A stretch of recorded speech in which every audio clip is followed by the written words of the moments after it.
désir, celui de t'adorer.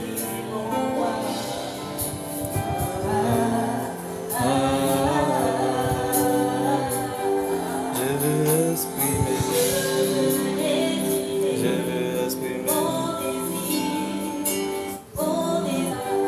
je veux exprimer, je veux exprimer.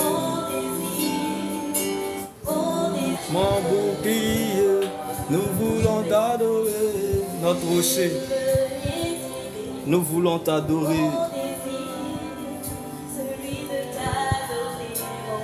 Je veux exprimer, nous voulons t'adorer.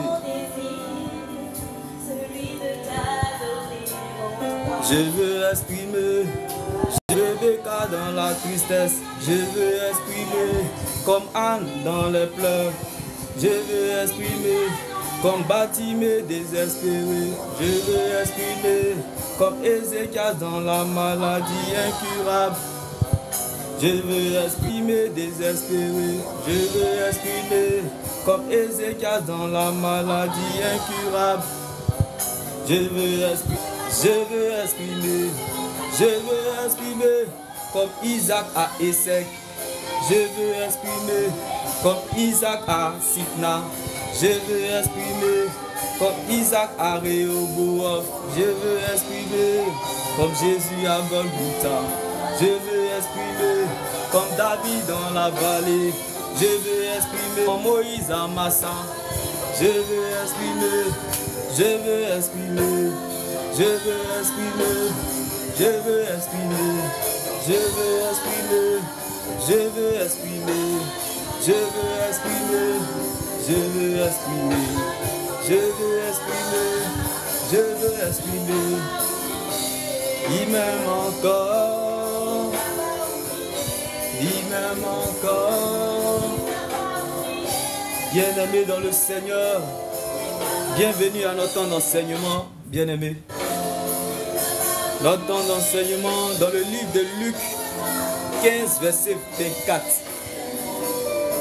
J'aime ce que la Bible dit en Luc 15, verset 24. Mon fils que voici était mort, il est revenu à la vie. Il était perdu, il est retrouvé. Je ne sais pas ce que tu perds ou ce que tu as perdu, c'est pour que la vie reprenne en toi. Je ne sais pas ce que tu cherches, espères ou attends, mais c'est pour que la vie reprenne en toi.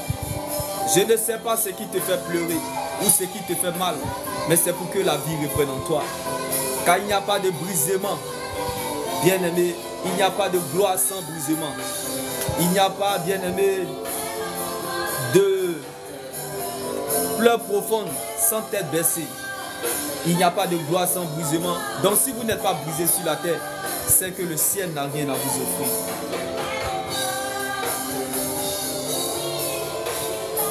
Je ne sais pas ce que tu traverses, mais c'est pour que la vie reprenne en toi. Car mon fils que voici, il était mort, il est revenu à la vie. Il était perdu, il est retrouvé. Donc rien n'arrive sans rien. Si une chose est arrivée, c'est parce qu'il y a quelque chose qui est arrivé avant cette chose. La grandeur ne surprend pas les grands. Donc tes épreuves sont liées à ta grandeur. C'est pour que la vie reprenne en toi. Même si tu gémis, même si tu pleures, même si tu te décourages, même si tu appelles la mort va venir et la mort va dire pas toi. Parce que tu es né pour accomplir un mandat divin. C'est pour que la vie reprenne en toi, bien-aimé. C'est pour que la vie reprenne en toi, bien-aimé. Une chose, c'est de marcher dans la dimension des hommes. Une autre chose, c'est de marcher dans la dimension de Dieu. Une chose, c'est de louer dans la dimension de l'homme. Une autre chose, c'est de louer dans la dimension de Dieu. Une chose, c'est d'intercéder dans la dimension de l'homme. Une autre chose, c'est d'intercéder dans la dimension de Dieu. Une chose, bien-aimé, c'est de servir dans la dimension de l'homme. Une autre chose, c'est de servir dans la dimension de Dieu. Mais comment faire pour savoir si nous sommes dans la dimension de l'homme ou nous sommes dans la dimension de Dieu? La dimension de l'homme, cette fois, s'appuie sur les ressentis, émotions et sentiments. Mais la dimension de Dieu, elle s'appuie sur la parole de Dieu et se repose sous sa puissance. C'est pour cela, ceux qui opèrent dans la dimension de Dieu, malgré l'adversité, la contradiction et la persécution, ils ne reculent devant rien. Car les tueurs de Goliath sont condamnés à réussir. Et les tueurs de Pharaon sont ses enfants.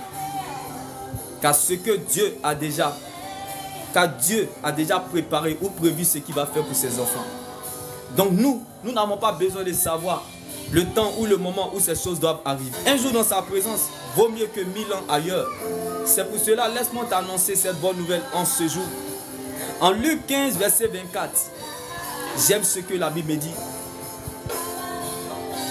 Mon fils que voici était mort, il est revenu à la vie.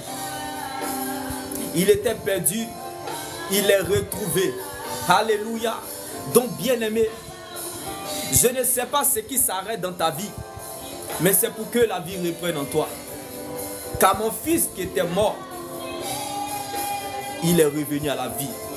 Je ne sais pas ce que tu as perdu, mais c'est pour que la vie reprenne en toi. Car mon fils que voici était perdu, il est retrouvé. Je ne sais pas ce qui est parti dans ta vie, mais c'est pour que la vie reprenne en toi. Car mon fils que voici était mort, il est revenu à la vie.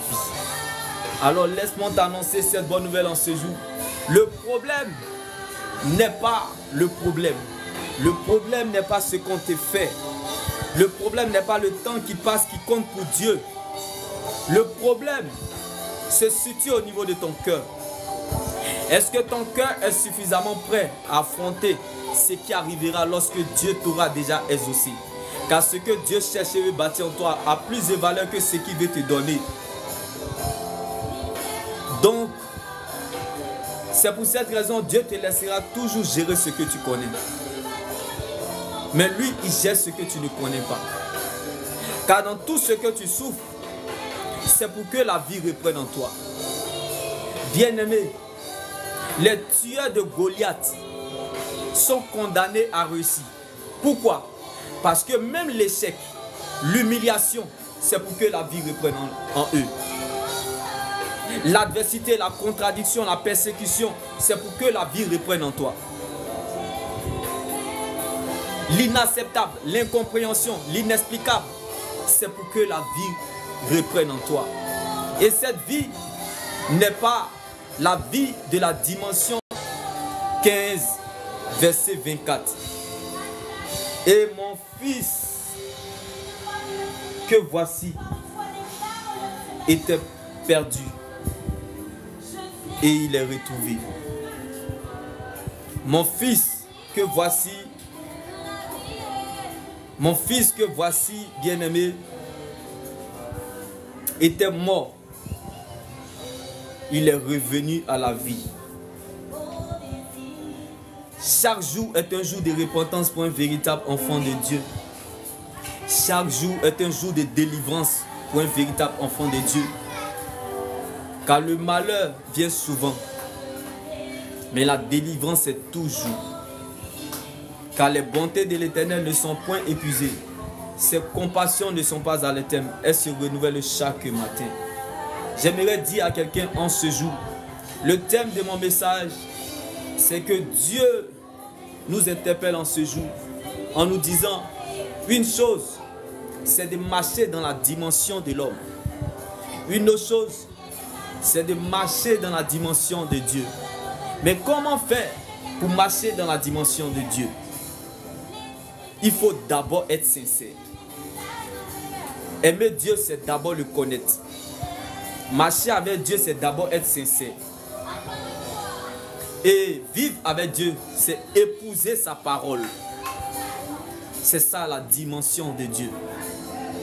Aujourd'hui, bien-aimé, le Seigneur te donne cette recommandation en Luc 15, verset 24. Mon fils que voici était mort, il est revenu à la vie. Il était mort parce qu'il marchait dans la dimension de l'homme. Il est revenu à la vie parce qu'il a commencé à d'abord être sincère. Mon fils que voici était perdu parce qu'il marchait dans la dimension de l'homme. Et il est retrouvé parce qu'il a commencé à épouser la parole de Dieu. Donc, bien-aimé dans le Seigneur, ne marche pas par information. De ceux qui ont la foi, qui s'arrêtent en chemin, en marchant dans la dimension de l'homme, par leurs ressentis, émotions et sentiments, en se laissant impressionner par les hommes de ce qu'ils vivent aujourd'hui. Mais marche par révélation, en gardant la foi dans la dimension de Dieu, en te laissant influencer par Dieu.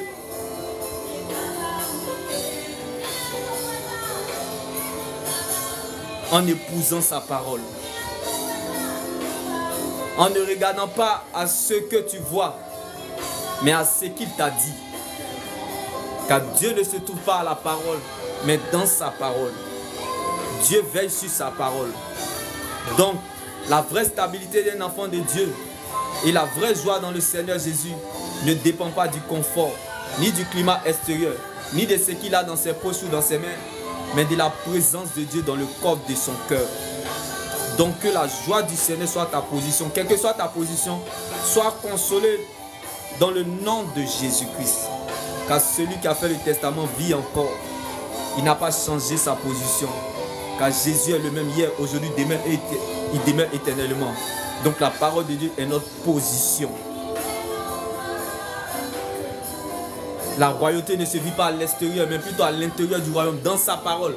Donc il est impossible pour un réfugié de se retrouver à la royauté. Je ne sais pas là où tu te situes, mais ne perds pas ta saveur. Bien-aimé, le sel est une bonne chose. Mais si le sel perd sa saveur, comment l'assaisonnera-t-on? Je ne sais pas pour toi, mais ne perds pas ta saveur. Je ne connais pas ta situation, ne perds pas ta saveur. Je ne sais pas là où tu te situes, ne perds pas ta saveur, car la bénédiction n'a pas d'adresse. Oui, bien-aimé, même si une situation refuse que tu existes, mais qu'elle ne t'empêche pas de faire exister ta saveur.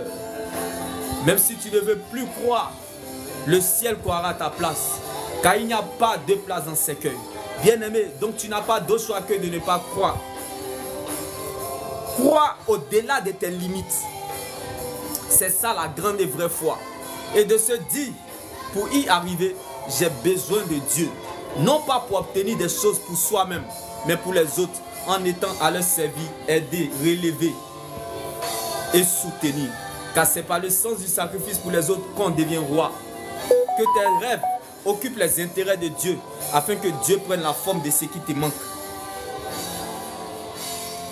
Car bien aimé, la véritable foi, elle est protectrice.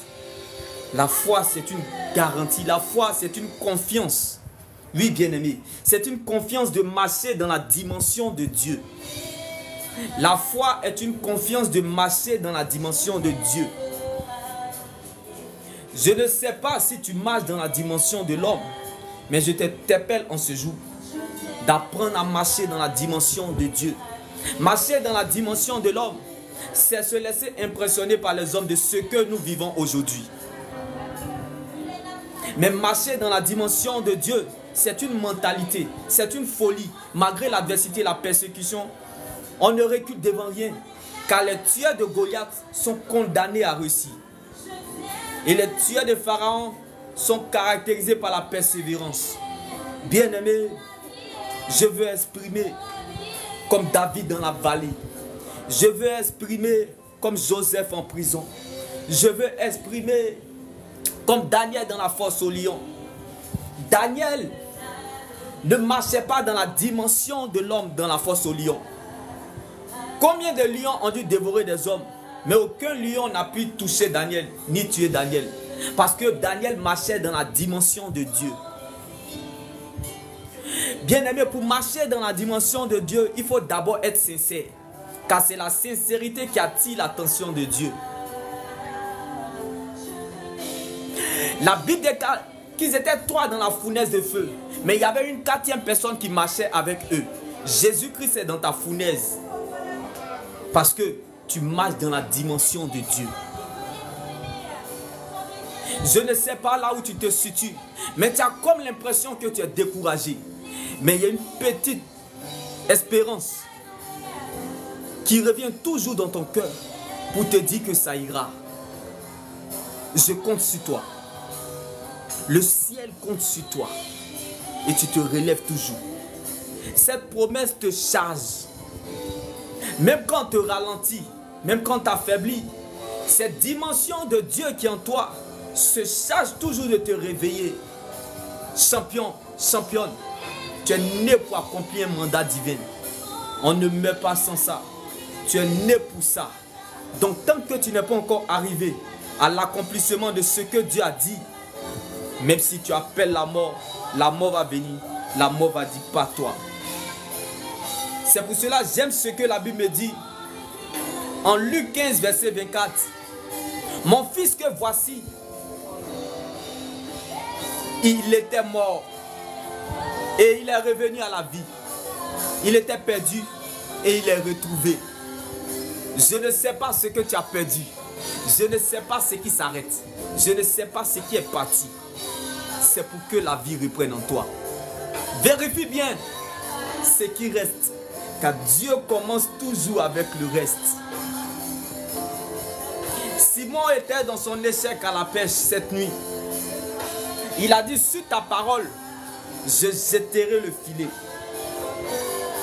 Quelqu'un quelque part, mon Dieu le visite. Car mon fils que voici, il était mort et il est revenu à la vie. Donc si vous n'êtes pas brisé sur la terre, c'est que le ciel n'a rien à vous offrir. Car il n'y a pas de gloire sans brisement. Il n'y a pas de gloire sans bergerie. Il n'y a pas de gloire sans préparation. Donc rien n'arrive sans rien. Si une chose est arrivée, c'est parce qu'il y a quelque chose qui est arrivé avant cette chose. La grandeur ne surprend pas les grands. Tes épreuves sont liées à ta grandeur. Chacun de nous a une raison qui lui fait pleurer. Chacun de nous a ses épreuves taillées à sa propre mesure. Chacun de nous, bien-aimés, a ses épreuves taillées à sa propre mesure. Voyez-vous, lorsque Anne était dans sa stérilité, elle a pleuré dans la dimension de l'homme pour obtenir un enfant. Elle a eu 0 résultat. Pourquoi? Parce que la patience terrestre est comme le nom du chien ou quand la poule aura des dents. Mais si tu patientes pour les choses de Dieu, tu ne seras jamais déçu. Car l'espérance en la parole de Dieu ne trahira jamais. Lorsque Anne a commencé à pleurer dans la dimension de Dieu, elle a obtenu son Samuel. Parce qu'elle a reconnu ses limites. Comme Jésus a pleuré pour le retard du réveil de Jérusalem, tu ne mourras pas en dehors de Jérusalem. Car celui qui a fait le testament vit encore. Donc ce n'est plus ton combat. Car Christ était ressuscité pour toi. Il y a encore de l'espoir. Tant que Jésus vit pour toi. Bien-aimé, Jésus a pleuré Lazare par amour. Parce que Lazare marchait dans la dimension de Dieu. Malgré que Lazare était en décomposition dans la tombe, il marchait dans la dimension, bien-aimé, de Dieu. Je ne sais pas là où tu te situes, mais je prie que Dieu te donne le bâton de Moïse. Comme le cas de Moïse sur la mer Rouge. Que Dieu te donne son bâton, comme le cas de Moïse sur la mer Rouge. Je ne sais pas là où tu te situes, mais que Dieu te donne son bâton, comme David dans la vallée. Que Dieu te donne son bâton, comme Pierre dans le lac. Tu as besoin du bâton de Dieu. Bien-aimé, ne néglige pas ce que Dieu a bien commencé. Car le Dieu qui était là au commencement avec toi, il le sera à la fin. Car il ne commence jamais quelque chose sans l'achever. Dieu ne peut jamais mal finir ce qu'il a bien commencé. Lorsqu'il révèle un fait, il va jusqu'au bout de sa délivrance complète. Alors laisse-moi t'annoncer cette bonne nouvelle en ce jour. Que ce que Dieu fait pour nous dans le secret est plus grand que ce que nous regardons ou traversons. Lorsque nous sommes malheureux, nous souffrons le plus par ce que nous regardons et non ce que nous voyons. Parce que nous marchons dans la dimension de l'homme. Lorsque nous subissons ou nous traversons des difficultés, nous marchons, bien-aimés, dans la dimension de l'homme. C'est pour cela que nous sommes inquiets, fatigués, chargés et épuisés. Je prie que là où tu es soit le point de départ que Dieu utilise pour commencer une grande histoire dans le monde. Afin que tu commences à marcher dans la dimension de Dieu. Bien-aimé, celui qui marche dans la dimension de Dieu, il sait que ce qu'il a perdu, c'est pour que la vie reprenne en lui. Car il a fallu que Lazare meure et parte en tombeau pour aller le ressusciter. Car mon fils que voici était mort et il est revenu à la vie. Donc tu retrouveras ce que tu as perdu. Tu retrouveras ce mariage, cette joie. Tu retrouveras une église qui est propice à ton élévation. Tu retrouveras, bien-aimé, ce que tu cherches, espères ou attends. Tu retrouveras ce qui s'arrête. Tu retrouveras ce qui est parti. Tu retrouveras, bien-aimé, tout ce que tu recherches. Non pas parce que tu as raison, mais parce que tu es sa raison. Bien-aimé, parce que tu as appris à marcher dans la dimension de Dieu. Une chose, c'est de marcher dans la dimension de l'homme. Mais une autre chose, c'est de marcher dans la dimension de Dieu. Mais Seigneur, comment faire pour savoir si nous sommes dans la dimension de l'homme ou nous sommes dans la dimension de Dieu? Oui, nous sommes dans la dimension de l'homme parce que notre foi s'appuie sur les ressentis, émotions et sentiments. Notre foi s'appuie sur la parole et non dans sa parole. Quand tu marches dans la dimension de Dieu, tu te rends compte que Dieu ne se trouve pas à la parole. Donc ce que les gens disent est important, mais n'a pas de valeur. Car c'est l'oreille qui écoute qui donne de l'importance à la bouche qui parle. Dans la dimension de Dieu, les gens peuvent parler, mais il y a une seule parole, dont la parole est éternelle, qui accomplit tout ce qu'elle dit, qui est la parole de Dieu. Reste focalisé sur elle, elle te mettra à l'aise et te fera du bien. La seule telle solution sur laquelle nous pouvons nous tenir est la parole de Dieu. La seule prophétie qui ne rate jamais son but. L'endroit le plus sûr de toute la terre est la volonté de Dieu. Dieu veille sur sa parole. Donc bien-aimés, marchons par révélation dans la dimension de Dieu. Ne marchons pas par information dans la dimension de l'homme. Ne mets pas foi à ce que l'on a déterminé pour ta vie. Car la parole de Dieu est au-dessus de la parole des hommes. Oui, bien-aimé, la bénédiction n'a pas d'adresse. La bénédiction, elle est protectrice. La bénédiction, elle t'encourage. La bénédiction, bien-aimé, te relève. La bénédiction, bien-aimé, elle précède tes combats. Bien-aimé, avant que David ne devait aller dans son combat contre Goliath, la bénédiction l'avait déjà précédé. C'est pour cela, dans la bataille David contre Goliath, David ne partait pas pour remporter, pour avoir la victoire. Il partait confirmer sa victoire contre Goliath. C'est pour dire qu'un enfant de Dieu est un plus que vainqueur. C'est-à-dire, en vérité, nous avons la victoire dans le nom de Jésus-Christ. Et en réalité, nous confirmons la victoire au nom de Jésus-Christ. C'est pour cela, on ne vous jugera jamais pour ce que vous êtes. Dans le nom de Jésus-Christ. Mais pour ce que vous allez devenir au nom de Jésus-Christ. Les grandes batailles ne restent pas dans l'histoire. Il n'y a que des guerres gagnées que l'histoire se souviendra. Je peux avoir perdu des soldats, mais la conclusion, j'ai gagné la guerre de l'éternité. Alors ne laisse personne te priver de ton éternité, qui est l'enjeu majeur de ton existence. Reste focalisé sur le Seigneur Jésus-Christ seul, car la preuve, la valeur et la raison de ton essence, c'est ton salut en Jésus-Christ. Bien-aimé, ne regardez pas votre statut actuel en donnant raison au diable de ne pas partager l'évangile de Dieu qui pourrait être sur le chemin de sauver des vies. Faites-le pour le Seigneur, car le Seigneur s'en souvient toujours de la semence que l'on fait pour son œuvre. Dieu se souviendra de toi. Il y a quelque chose que tu peux donner aux autres, quand bien même que tu n'as rien. La chose de Dieu qui est en toi, certainement, elle te donnera accès à ta liberté. Car c'est par le sens du sacrifice pour les autres qu'on devient roi. Si la joie vous manque, essayez l'évangélisation. C'est pour cela le thème de mon exhortation de ce jour est une chose, c'est de marcher dans la dimension de l'homme. Une autre chose, c'est de marcher dans la dimension de Dieu. Une chose, c'est de prier dans la dimension de l'homme. Une autre chose, c'est de prier dans la dimension de Dieu. Mais Seigneur, comment faire pour savoir si je suis en train de prier dans la dimension de l'homme ou je suis en train de prier dans la dimension de Dieu? C'est tout simple. La dimension de l'homme, la prière, ce n'est pas l'expression de nos lèvres, de ce que nous demandons à Dieu. Ça, c'est la dimension de l'homme, la prière dans la dimension de l'homme. La prière est la sincérité qui vient du cœur, de ce que Dieu veut que nous entendons. La foi, comme la Bible pouvait le dire, ce peuple m'honore de ses lèvres, mais son cœur est éloigné de moi. Bien-aimé, c'est la sincérité qui attire l'attention de Dieu. Tout ce que nous faisons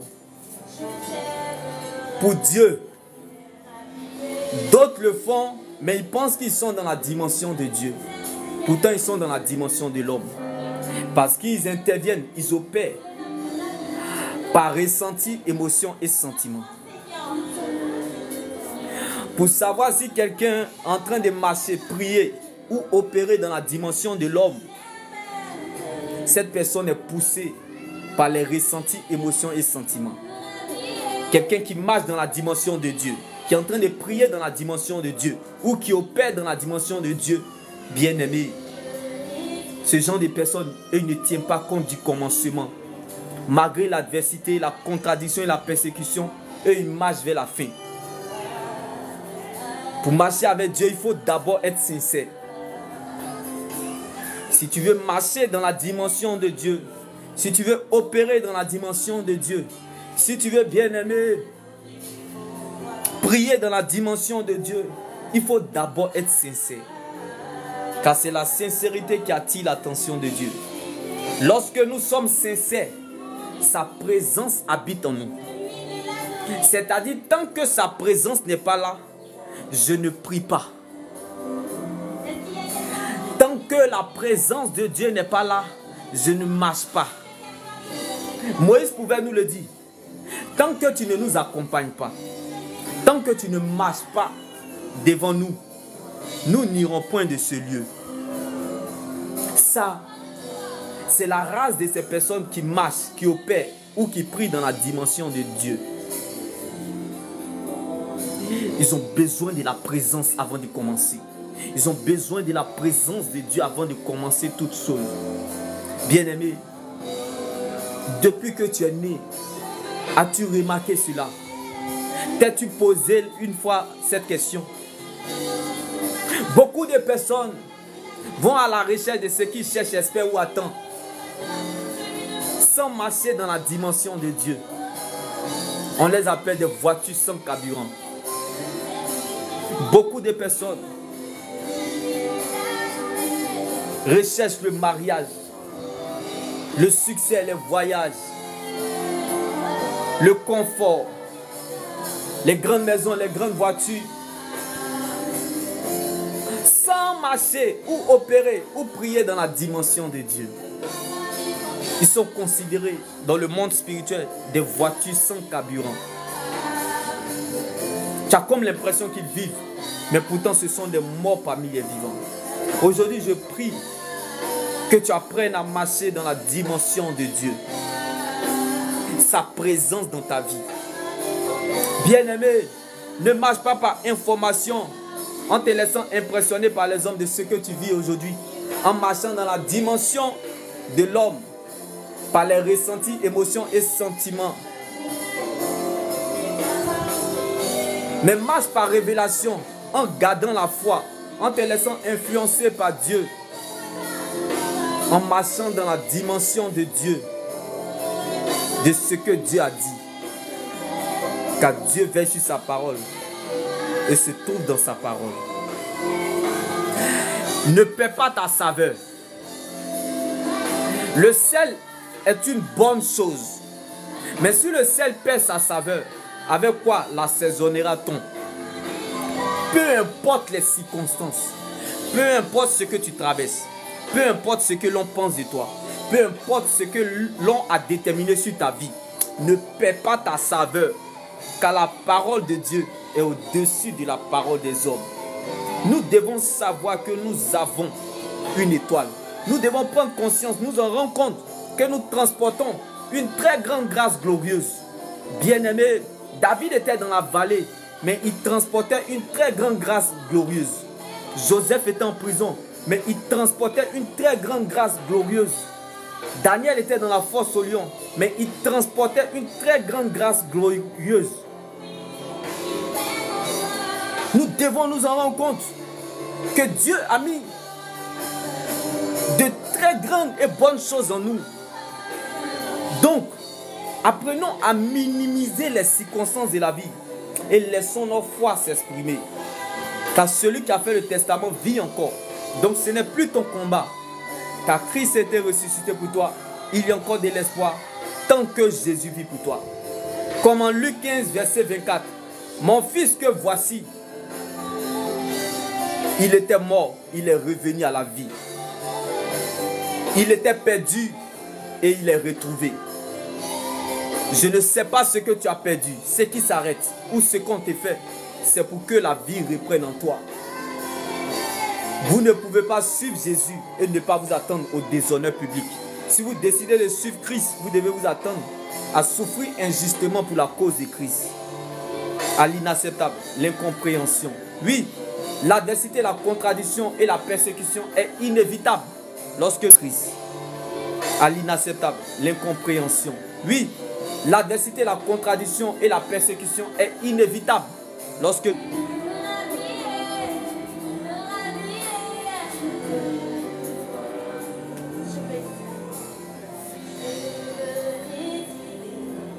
Marcher dans la dimension de Dieu, prier dans la dimension de Dieu, opérer dans la dimension de Dieu, c'est marcher dans la dimension de Dieu, prier dans la dimension de Dieu, opérer dans la dimension de Dieu, c'est lumière. Dieu se révèle dans les ténèbres. Ce sont les pécheurs qui expérimentent la gloire de Dieu. Ce sont les pécheurs qui voient la gloire de Dieu. C'est pour cela, on pouvait le dire à Jésus. Pourquoi Jésus accueille les pécheurs et il mange et il boit avec eux?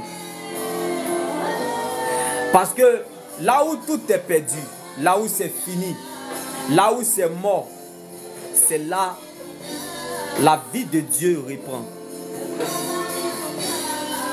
Comme en Luc 15, verset 24.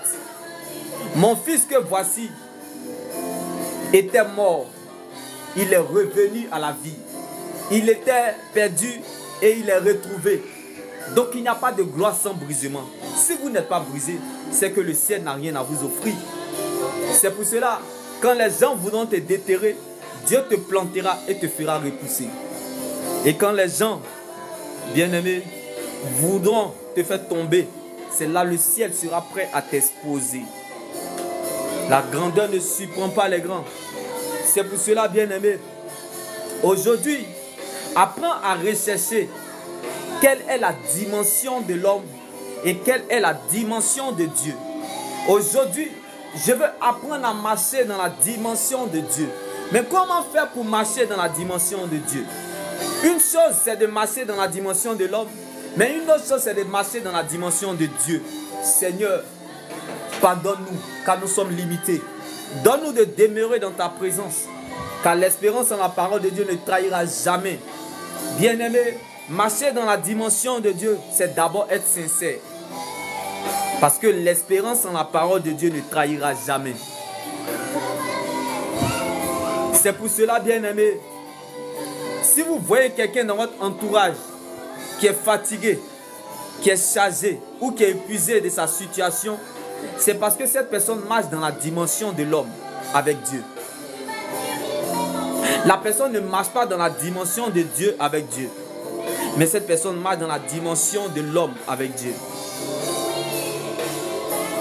Bien-aimé, si tu marches dans la dimension de l'homme, tu seras limité pour ceux qui ont la foi qui s'arrêtent en chemin. Si tu marches dans la dimension de Dieu, tu vas toujours garder la foi malgré l'adversité, la contradiction et la persécution. La souffrance ne pourra pas te résister. La douleur ne pourra pas te résister. Même les pleurs ne pourront pas te résister. Car les tueurs de Goliath sont condamnés à réussir. Bien-aimé, quand tu marches dans la dimension de l'homme, tu peux réussir dans la vie. Mais marcher dans la dimension de Dieu, c'est réussir sa vie. Beaucoup de personnes ont réussi dans la vie sans marcher dans la dimension de Dieu. Mais ils n'ont pas réussi leur vie. Donc une chose, c'est de réussir sa vie. Une autre chose, c'est de réussir sa vie. Ceux qui ont réussi leur vie, ces personnes, ils sont caractérisés par la présence de Dieu. C'est-à-dire, il est dans la vallée, mais il marche dans la dimension de Dieu. Il a réussi sa vie. Joseph en prison, il marche dans la dimension de Dieu. Il a réussi sa vie. Pharaon, le roi d'Égypte, il a la foi. Il s'est arrêté en chemin. Il a réussi dans la vie. Il marchait dans la dimension de l'homme. Mais il avait besoin. Il a eu besoin de Joseph qui était dans la prison, qui a gardé la foi, qui marchait dans la dimension de Dieu. Bien-aimé, tu as de la valeur plus que ce que tu traverses, comme Joseph en prison qui marchait dans la dimension de Dieu. Tu as de la valeur plus que ce que tu vis, là où tu te situes comme David dans la vallée qui marchait dans la dimension de Dieu. Celui qui réussit peut échouer, comme le roi Saül qui marchait dans la dimension de l'homme avec Dieu. Mais celui qui s'attache au plan de Dieu, comme David qui a réussi sa vie, marche dans la dimension de Dieu, en gardant la foi malgré l'adversité, la contradiction et la persécution. Ma prière pour toi en ce jour, c'est de savoir et de comprendre, de réaliser qu'une chose, c'est de marcher dans la dimension de l'homme. Une chose, c'est de prier dans la dimension de l'homme. Une chose, c'est de opérer dans la dimension de l'homme. Mais une autre chose, c'est de prier dans la dimension de Dieu. Une autre chose, c'est d'opérer dans la dimension de Dieu. Une autre chose, c'est de marcher dans la dimension de Dieu. Et je prie que tu apprennes à marcher, à prier et à opérer dans la dimension de Dieu. Et que cette foi ne s'appuie pas sur les ressentis, émotions et sentiments, comme ceux qui s'arrêtent en chemin, qui marchent dans la dimension de l'homme. Mais que cette foi s'appuie sur la parole de Dieu et se repose sous sa puissance. C'est marcher dans la dimension de Dieu. C'est d'abord être sincère, car c'est la sincérité qui attire l'attention de Dieu. Quand nous nous approchons de Dieu de manière sincère, nos problèmes s'en vont de manière inimaginable. Chacun pense qu'il se conduit toujours bien, mais c'est le Seigneur qui connaît le fond du cœur. C'est la sincérité qui attire l'attention de Dieu. Le problème n'est pas le problème, ni ce qu'on te fait, ni le temps qui passe qui compte pour Dieu. Le désastre pour un être humain, c'est de perdre la vision de Dieu pour sa vie. Le désastre pour un être humain, c'est de marcher dans la dimension de l'homme. Le désastre pour un être humain, c'est de prier dans la dimension de l'homme. Le désastre pour un être humain, c'est d'opérer dans la dimension de l'homme. Tu me diras, comment faire pour savoir si je suis en train de prier dans la dimension de l'homme? Pour savoir si tu es en train de prier dans la dimension de l'homme, je t'explique. La vraie prière, ce n'est pas l'expression de nos lèvres, de ce que nous demandons à Dieu. Car lorsque la grâce de Dieu descend dans la vie d'une personne, elle ne lui demande pas ce qu'il a envie de faire ou ce qu'il veut faire, mais ce que le ciel attend de lui. Donc la grande et vraie prière, ce n'est pas l'expression de nos lèvres, de ce que nous demandons à Dieu, mais la sincérité qui vient du cœur, de ce que Dieu veut que nous entendons. La foi vient de ce que l'on entend, et ce que l'on entend vient de la parole de Dieu. Donc, que ta foi soit ferme, dans une fidélité absolue, dans la persévérance soutenue par une adoration agréable à Dieu. Dieu veille sur sa parole. Donc il est impossible pour un réfugié de se retrouver à la royauté. Donc Dieu ne veillera pas sur ta parole, ni sur ma parole, mais sur sa parole. Donc sois comme un poisson dans l'eau. Le poisson ne vit que dans son lieu. L'eau, c'est la parole de Dieu. Demeure dans la parole de Dieu. Et tu verras que le ciel n'aura pas d'autre choix que de collaborer avec toi. Le problème n'est pas le problème ni ce qu'on te fait. Mais le problème, c'est parce que tu n'es pas à ta place. Le poisson ne vit que dans son lieu. Tu ne demeures pas dans la parole de Dieu. Comment veux-tu respirer la présence de Dieu? Si tu ne demeures pas dans la parole de Dieu, là où Dieu se trouve, là où Dieu se manifeste, comment tu veux respirer la présence de Dieu dans ta vie? Tu ne pourras pas respirer la présence de Dieu dans ta vie parce que tu ne te trouves pas dans ton lieu. Le poisson ne vit que dans son lieu. Il ne vit pas en dehors de l'eau. Donc, bien-aimé, apprends à marcher dans la dimension de Dieu, dans sa parole, afin que tu saches que ce que Dieu fait pour nous dans le secret est plus grand que ce que nous regardons ou traversons. La grandeur ne surprend pas les grands. Demeurez bénis et shalom.